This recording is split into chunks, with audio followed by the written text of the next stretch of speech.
leo tugusie katika vitu vya jikoni kidogo, sawa? Tugusie vitu vya jikoni katika darasa letu la Kituruki. Tupo kujifunza Kituruki kwa lugha ya Kiswahili. Shida yetu tuyafahamu maneno ya Kituruki kwa lugha yetu yanaendaje, ili tupate wepesi wa kukijua au kujua lugha ya Kituruki, kuzungumza na kuandika. Kwa tuko hapa kwa ajili hiyo, sawa? Tujifunze pamoja, sawa? Kwa hiyo leo tutaangalia vitu vya jikoni. Vitu vya jikoni kwa Kiingereza tunaweza tukasema kitchen items, ndio? Yaani kwa Kiswahili tunaweza kusema vitu vya jikoni au vifaa vya jikoni. Kwa Kituruki jiko ni mutfak. Sawa? Kuna neno mutfak na namna hii inamaanisha jiko Kituruki. Sawa? Usije ukapagawa. Mutfak ni jiko kwa Kituruki. Tunaelewana? Ukiona neno mutfak linamaanisha jiko. Kwa sababu leo tunataka kuangalia sasa vifaa vya jikoni, tutasema mutfak eşyalar. Sawa? Eşyalar. Sawa? Kwa hiyo leo tutasema mutfak. Sawa? Eş. Sawa? Yala. Yala. Sawa? Ongeza nafsi hapo mbele. Yala. Yaani vyenyewe hivi vitu vya jikoni. Sawa? Kwa hiyo katika darasa leo tutagusia vitu vya jikoni kidogo, na tuko vingi sana vitu vya jikoni, si ndivyo vinavyojulikana, lakini leo tugusie vile vitu vya common, yani tunataka tuangalie vitu common vya jikoni, sawa? Sisi tunahitaji na Waturuki wanahitaji, ndio maana tuanze na vitu vya kawaida, kwa mfano kama kijiko, uma, sawa? Tuanze na kitu kama kijiko, sawa?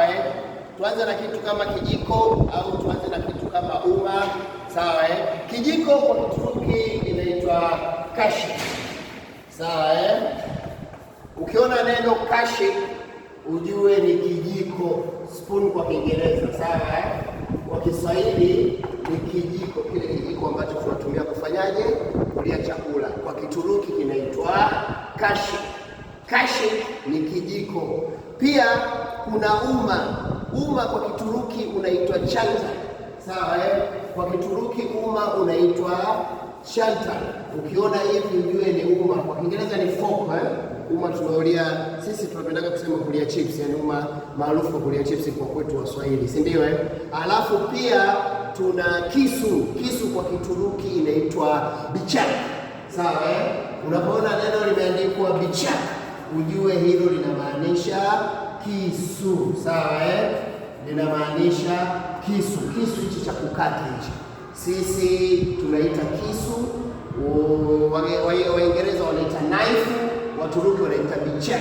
Kwa ukisikia unaulizwa kuhusu kitu kimetamkwa au unaona kimeandikwa sehemu bıçak, ujue hicho kimemaanishwa ni kisu. Tumeelewana? Kwa hiyo hapo vifaa vya haraka tumeviona, lakini kuna vitu vingine vya haraka vinaweza vikatumika jikoni ambavyo tunasema ni moja ya vifaa vya jikoni, sawa? Leo tutacheki vya haraka, lakini tutaendelea kucheki vingi tu, tutaenda kufika kwenye mpaka majiko, mpaka manini yale, sawa?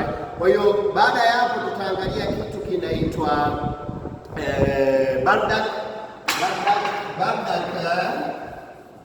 Bardak ni glasi. Kuna tofauti ya glasi jamani, na kikombe, sawa? Hii tunaongelea hapa bardak ni glasi ya kunywea maji, glasi ambayo inakuwa haina mkono. Kikiwa na mkono maana yake ni kikombe, si ndio hivyo Kiswahili fasaha? Kwa hiyo kilichokuwa na mkono kwa Kituruki inaitwa finjani, sawa? Finjani. Ukisikia neno finjani, sawa? Neno finjani ndio tunamaanisha sasa kikombe. Kikombe ambacho chenyewe tunamaanisha kinakuwa na nini? Na mshikio. Hicho ndio kinaitwa finjani, sawa? Na pia tuna tenjere. Tenjere ni sufuria, sawa? Tenjere, sawa? Kwa Kituruki ukisikia neno tenjere ujue hiyo ni sufuria. Sufuria, sawa? Tenjere ni sufuria, sawa? Hiyo ni sufuria. Sufuria ya kupikia, sawa? Inakaa hizi siku hizi, kuna hizi, yani kwa picha tunaweza tukaifananisha na hizi sasa hivi wametutengenezea modified za Kichina, sisi tunaweza tukaita zinakuwaga zile unafunika hivi kama poti kama nini, lakini ni sufuria ambayo unaweza ukapikia. Kwa Kituruki inaitwa tencere. Sawa tencere. Pia tuna kitu kinaitwa flampen, kama unataka kukaanga hivi, ile kitu ambacho kama tunapikia chips mayai kwa Kiswahili ile sasa kwa Kituruki inaitwa tava.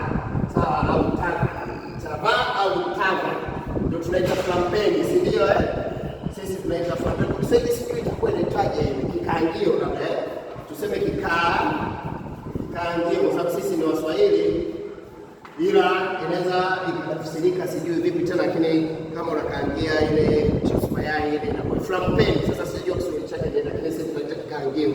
Sawa, inaitwa tava. Sawa, alafu kuna kitu kama sinia ama tray hivi ambayo unaweza kuwekea chakula au ukabebea vitu kupelekea sehemu. Nacho ni kitu cha jikoni pia. Kile kwa Kituruki wanaita teps. Sawa, inaitwa teps. Sawa, ukiona neno teps tunaita ile kama tray fulani. Sasa Kiswahili hapa maneno mengine kugeuza Kiswahili kidogo jasho kinatoka. Sawa, kwa hiyo hivyo ni vitu ambavyo vya jikoni baadhi. Alafu pia tuna kitu cha jikoni kwa sisi Waswahili tunaita, let's say tunaita labda niite nini, unaweza baada ya kupakua cha sahani. Sawa sahani tumehesabu. Sahani kwa Kituruki, sawa kwa Kiswahili ni sahani, lakini kwa Kituruki sahani inaitwa tabak. Sawa, au tabak. Ukisikia neno tabak au tabak ujue hiyo ni sahani. Sasa hiyo ndio plate. Sawa, ndio chakula nini hivyo hivi inaitwa. Kwa hivi ndivyo baadhi. Anyway, kwa kuongezea labda hapa tumalizie na shishe. Sawa, shishe ni chupa ya maji Sawa shishe ni chupa ya maji. Sawa ya maji. Hii ndio tunamaliza nayo hapa leo, lakini tutaendelea na vifaa vya jikoni. Sawa kwa tuendelee kudaka hii misamiati tunapeana kwa maana ya vocabulary za jikoni na nini, kwa unashika ili kukutana kwenye sentence mtu akiongea unaweza ukawahi kumaki. Chupa ya maji au ya chai?